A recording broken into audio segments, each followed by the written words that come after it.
اگر وہ بھی یوں ہی ایمان لائے جیسا تم لائے جب تو وہ ہدایت پا گئے.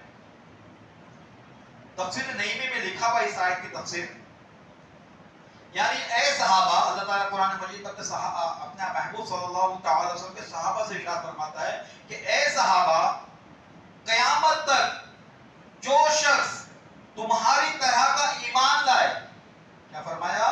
اے صحابہ، قیامت تک جو شخص تمہاری طرح ایمان لائے، یعنی مجھے، اللہ پاک فرمانا یعنی مجھے، یعنی اللہ پاک کو، میرے رسولوں کو، میری کتابوں کو اسی طرح مانے جیسا تم نے مانا، تب تو وہ ہدایت پر ہے. اور اگر سب کچھ مانے مگر تمہاری طرح نہ مانے تو وہ گمراہ کا گمراہی ہے. کتنی بڑی بات ہے یعنی صحابہ نے جس طرح مانا اسی طرح ماننے کے لیے شرط کر دی گئی. آپ اور میں اگر مانتے صحابہ بھی ہے، آپ میں مانتے اللہ بھی ایک ہے، اللہ کے رسول بھی ہے، اور اللہ نے کتابیں نازل فرمائی ہے، یہ بھی ہم مانتے ہیں، مگر ایسا نہیں مانتے جیسا صحابہ نے مانا، تب تو ہم گمراہ کے گمراہی. لیکن اگر ویسا مانتے ہیں جیسے صحابہ نے مانا کہ اللہ ایک ہے، تمام جو بھی رسول تشریف لائے یہ سب اللہ کے رسول ہے، اور جتنی بھی کتابیں اللہ پاک نے اپنے نبیوں کو اتارا یہ حق ہے، اور جس طرح صحابہ نے مانا ہم بھی اس کو مانتے، تو اللہ فرماتا کہ وہی ہدایت پانے والے ہیں، ورنہ یہ بھی گمراہ ہے.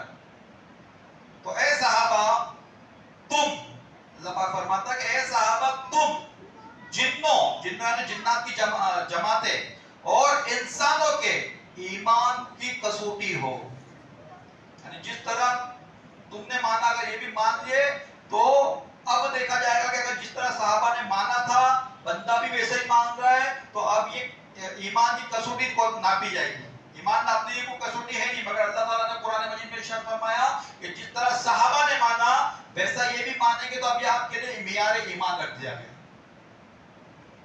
اللہ اکبر. غور فرمائیے کہ صحابہ کرام علیہ رضوان جو ہماری ایمان کی کسوٹی ہے، جنہیں دیکھ کر، جن کی سیرتیں پڑھ کر، جن کے احوال و انداز جان کر ہم نے اپنا ایمان مضبوط کرنا ہے، کیا انہیں کا ذکر خیر نہیں کیا جائے گا؟ بالکل کیا جائے گا. امیر معاویہ یہ بھی صحابی ہے، ان کے تعلق سے ہم نے پڑھا ہے، علماء کرام سے سنا ہے، تو جس طرح انہوں نے ارشاد فرمایا کہ میرے آقا نے یہ ارشاد فرمایا، میرے آقا نے ایسی اپنی زندگی بسر کی، تو آپ بھی ایسا کرو. اور جس طرح صحابہ نے مانا ہے ویسا ہی ماننے کا حکم اللہ پاک نے قرآن مجید میں بھی ارشاد فرمایا. تو کیا ان صحابہ کا ذکر نہیں کیا جائے گا؟ بالکل کیا جائے گا. اللہ پاک